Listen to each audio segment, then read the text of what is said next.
Reinas y señoras, mujeres en la Casa Real de Aragón, con Anabel La Peña y Ana Segura.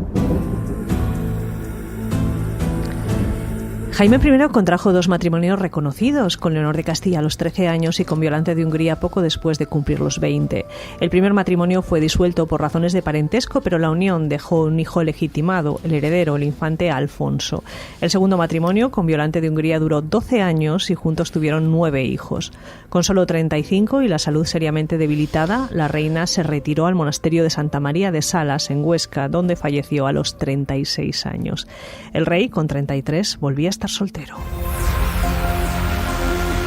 Ya antes de la boda con Violante de Hungría, Jaime había conocido a Teresa Gil de Vidaurre, hija de un noble navarro.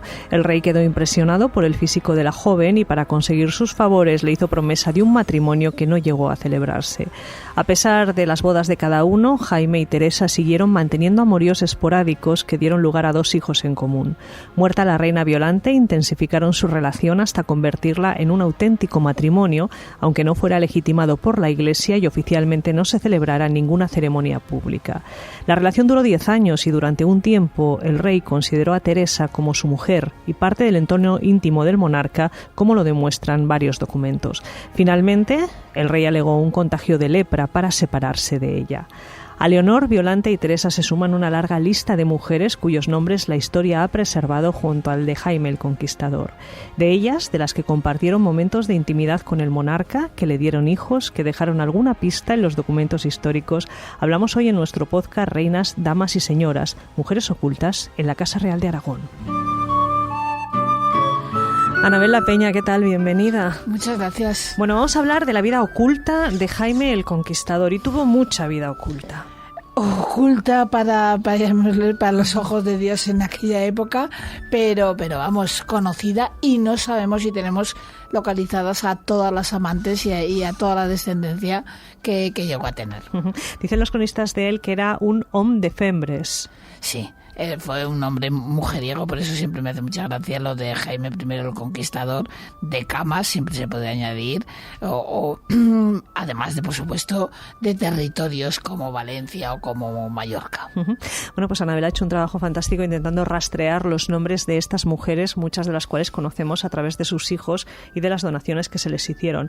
Así que, si te parece, empezamos. Antes y después, incluso de su matrimonio con Violante de Hungría, nuevas mujeres aparecen en la vida de Jaime. Aparece una que no sabemos seguro el nombre, solamente un poquito más tarde se le denomina Blanca de Antillón. Los Antillón eran una familia nobiliaria ostense realmente importante. Los encontramos documentados con Alfonso II, con Pedro II, ahora con Jaime, y ahí hubo una situación que produjo el nacimiento de la figura de Ferran o Fernando Sánchez. Un hombre que colaborador con su padre, pero en los últimos años de su vida originó graves enemistades entre ellos. Su hijo don Fernando Sánchez, ávido del contubernio con una hija de Sancho Antillón, gran hombre de Aragón, a quien llamó hijo natural.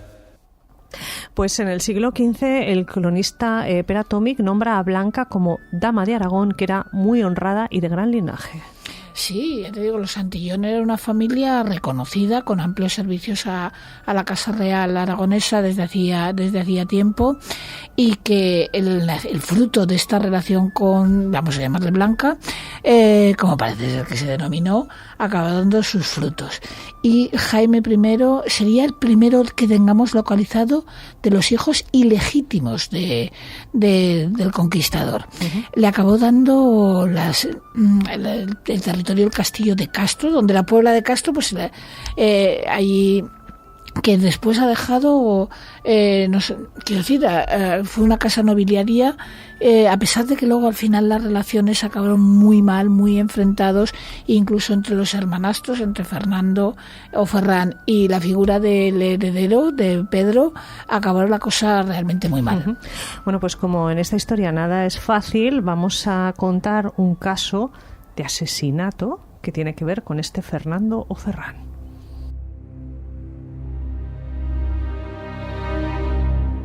Este niño, Anabel, como hemos contado, nacía hacia el año 1241, sería, que sepamos, el mayor de los hijos bastardos nacidos fuera del matrimonio de Jaime I, y este niño murió a manos de su propio hermanastro. Sí, o por lo menos por orden de su propio hermanastro.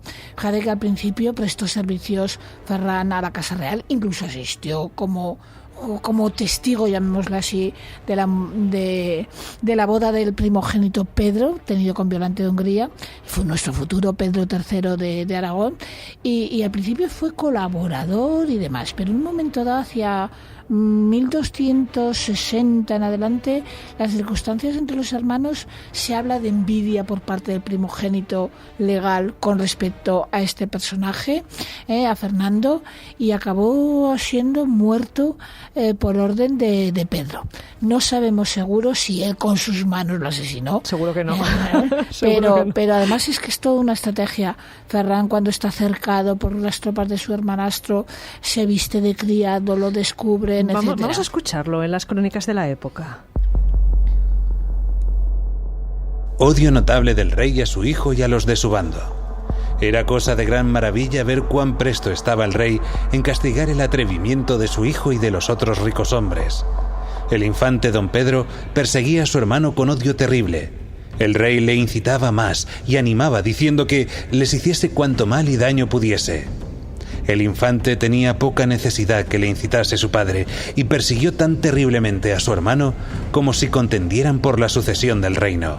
Refiere Bernardo de Esclot que, entendiendo don Fernán Sánchez que no podía allí defenderse y que necesariamente le convenía rendirse por no ponerse en las manos del infante, mandó a un escudero suyo que se armase con sus armas y saliese con algunos a caballo fuera del castillo, y a toda furia procurase de escabullirse de entre los enemigos como mejor pudiese.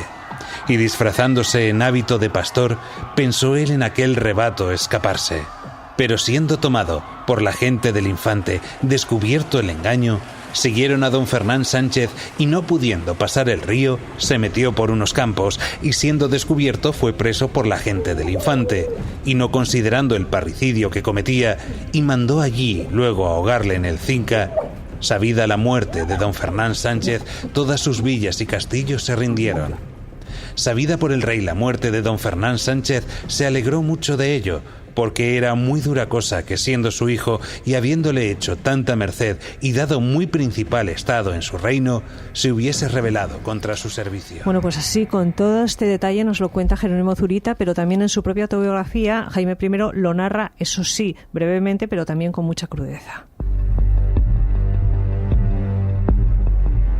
Llegó a nuestros oídos, antes de salir de Perpiñán, cómo el infante don Pedro, teniendo sitiado un castillo de Ferran Sánchez, había preso a éste y le había hecho ahogar, de lo que nos alegramos, por cierto, pues era dura cosa que, siendo él nuestro hijo, y después de haberle hecho tanto bien y honrado con pingüe patrimonio, se levantase aún contra nos. Bueno, esto es gordísimo, ¿eh? El padre diciendo que se alegra de que un hijo mate a otro. Casi nada, sí, casi nada. Es duro. Te lo digo es que Ferran acabó teniendo una posición de haber defendido a su padre con argumentos y con las armas, y acudía a todas sus convocatorias bélicas, etcétera. Acabó siendo un poco la cabeza visible de un levantamiento nobiliario que hubo entre los miembros del estamento nobiliario de Aragón y de Cataluña. Eso significa, por lo tanto, que era un traidor a su padre. Y en aquella época, don Jaime I, que corta la lengua a un obispo, pues que le da igual su hijo. Y además, pues probablemente las malas relaciones venían movidas por el legítimo, por Pedro III. Y acabó, con estas duras palabras que hemos oído, de que se alegra de la muerte de Ferran Sánchez. Casi nada.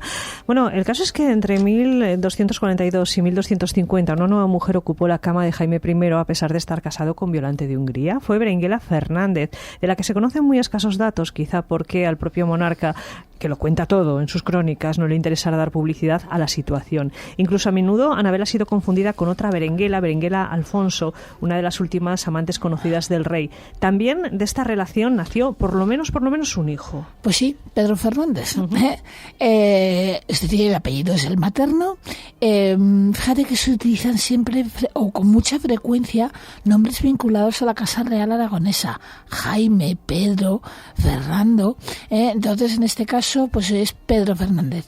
Como le dio las tierras de Híjar, Híjar y, si no me equivoco, Urrea de Gaén también, acabó añadiendo este personaje en la palabra Híjar, Fernández de Híjar, y dio lugar a una de las dinastías más importantes, de dinastías nobiliarias más importantes que tuvimos en la Edad Media aragonesa. Principio de la casa de Híjar en don Pedro Fernández, hijo natural del rey. Tuvo en otra dueña principal, que se llamó doña Berenguela Fernández, otro hijo natural que fue don Pedro Fernández, y a este dejó la baronía de Híjar, y sus sucesores tomaron aquel apellido. Bueno, parece que con este Anabel se llevó bastante mejor que con el anterior. Sí, eso parece. Estuvo, por decirlo de alguna manera, al servicio de los intereses paternos, y aunque, bueno, pues no tenía posibilidad de heredar, etcétera, etcétera, siempre fue fiel a la corona. Un miembro de esta familia nos ha dejado un sepulcro que hoy está aquí, en la ciudad de Zaragoza, en el museo, procede del monasterio de Rueda. Además, estas casas nobiliarias dejaban siempre un patrimonio artístico importante. Se me ha olvidado mencionar que en el caso del anterior, de Fernán Sánchez, nos deja la iglesia de Castro con una preciosa techumbre mudéjar posterior, la techumbre de coro. Nos deja Pedro Fernández de Híjar esa pieza en alabastro procedente del monasterio de Rueda. Si tú te vas a Sevilla, hay un hotel que tiene un sepulcro tardío de esta misma familia, que es decir, va dejando un patrimonio artístico notable. Bueno, estaba pensando que Jaime I tuvo un hijo con Leonor, 9 con Violante, varios 4, 5, 6, 7 con distintas damas de la corte, y claro, a cada uno de ellos les daba propiedades y títulos, aunque el conquistador iba ampliando el reino, evidentemente, y con él las rentas. ¿Cuál era la situación y qué decían de esto los nobles aragoneses? Porque había que repartir, y cuantos más hijos nacían, más había que repartir. Sí, y más movimiento contrario levantaba entre la nobleza. La nobleza se movió siempre por sus intereses particulares. Lo que va a los hijos del rey no va a ellos. Es decir, cada vez son más remisos a acompañar al rey en sus conquistas, en intervenciones militares, y en alguna ocasión incluso se niegan.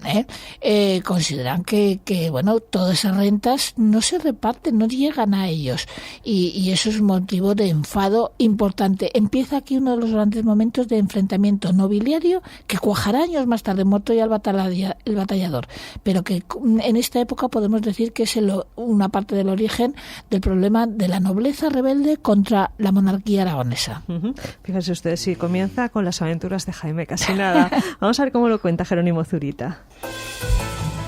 Pretendían los nobles de Aragón que no debía dar tierras en honor a los hijos que tenía en doña Teresa Gil de Vidaure, que decían ser su mujer velada, y les debían ser quitadas y repartirse entre ellos.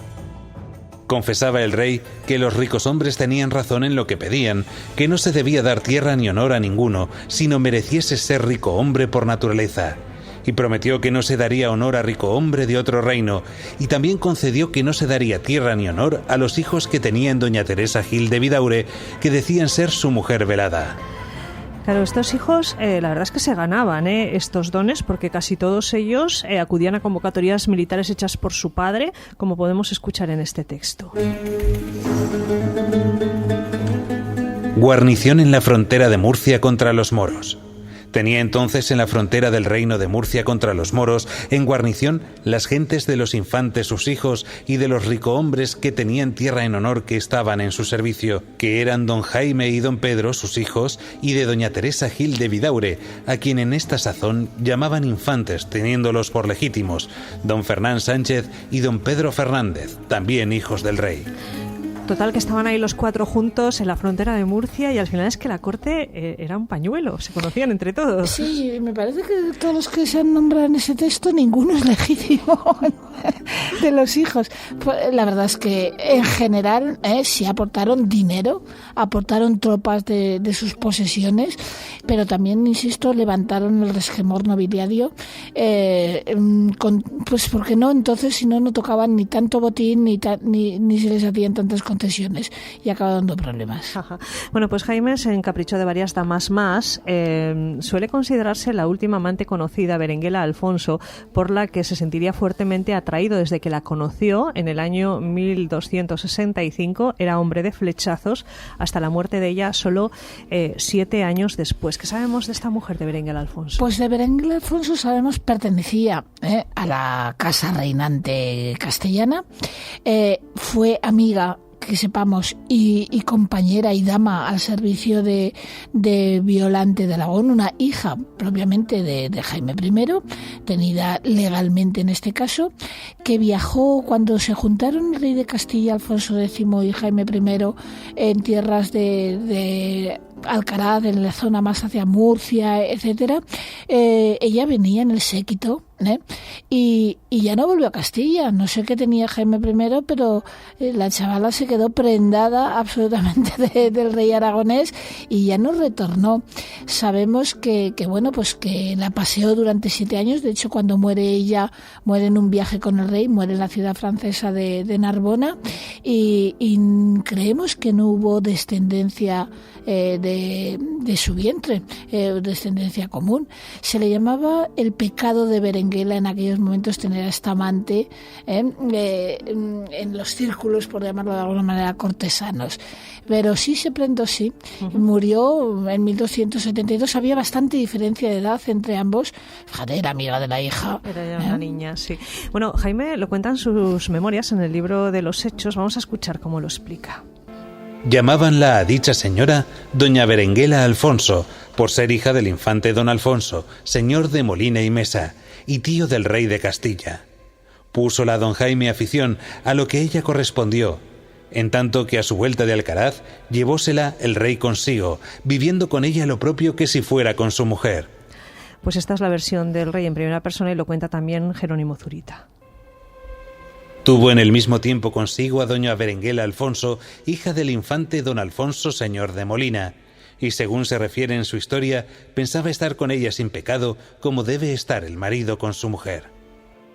Bueno, pues a ella le dio fuerte porque lo dejó todo y se fue con Jaime el Conquistador, pero el rey también quería contraer matrimonio con ella, con su nueva amante, pero Teresa Gil de Vidaurre seguía viva y la Iglesia había dictaminado que era esposa legítima. Ya hemos escuchado lo que dijo el Papa en el capítulo anterior, que fue muy serio con esto, e impidía la disolución matrimonial. En sus memorias, Jaime el Conquistador lo cuenta así.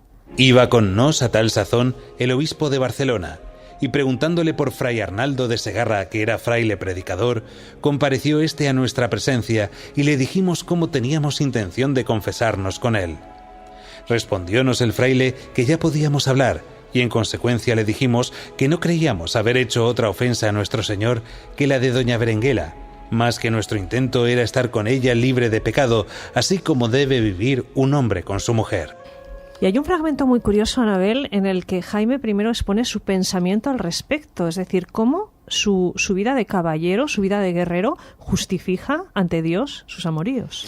Sí, él considera que prevalece su condición de, llamémosle, de guerrero hacia la cristiandad, de arrebatarles tierras como el reino de Valencia, como el reino de Mallorca, como tierras de Alicante y demás al Islam, y por lo tanto eso justifica cualquier otro comportamiento. Ya se apañaría él con Dios por haber conseguido hacer territorios cristianos o de dominio cristiano toda esa zona, que en lo particular ya se apañaría y le perdonaría a Dios todos esos amoríos. Vamos a escucharlo.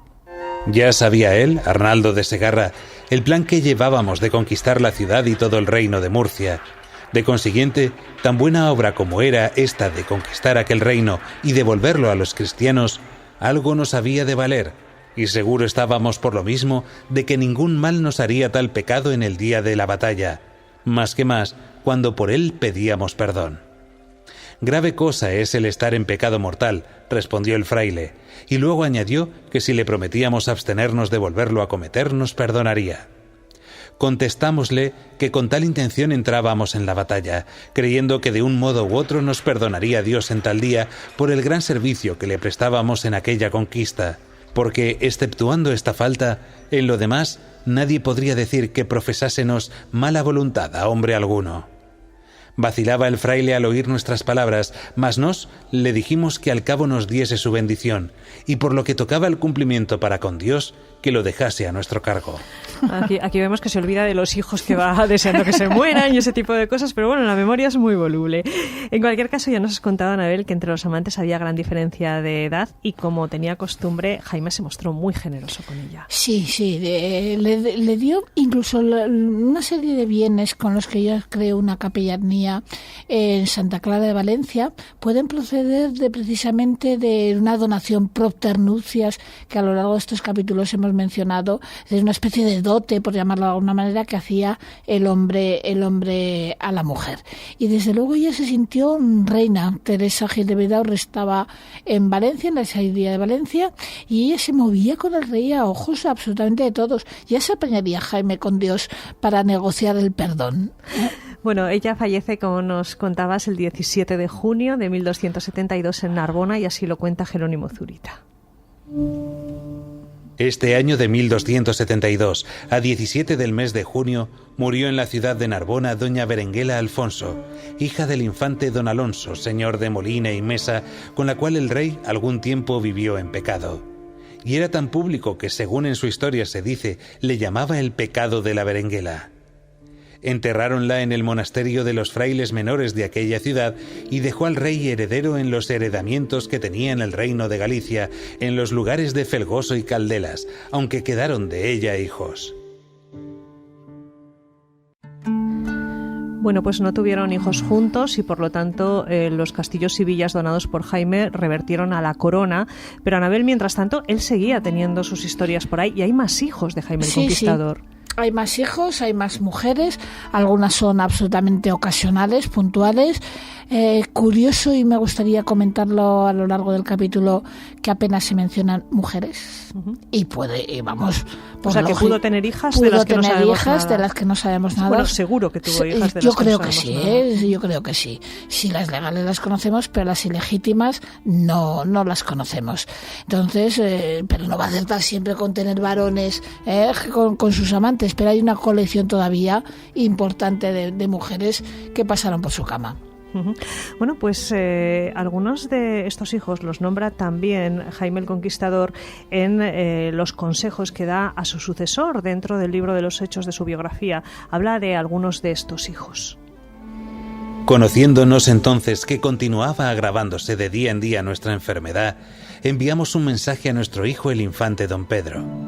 Le encomendamos que para honrar nuestra memoria continuase amando y honrando al obispo de Huesca que había sido criado y hecho educar por nos desde niño, que por nuestra mediación había obtenido también el obispado y que nos había servido hasta aquel día como canciller de nuestra corte.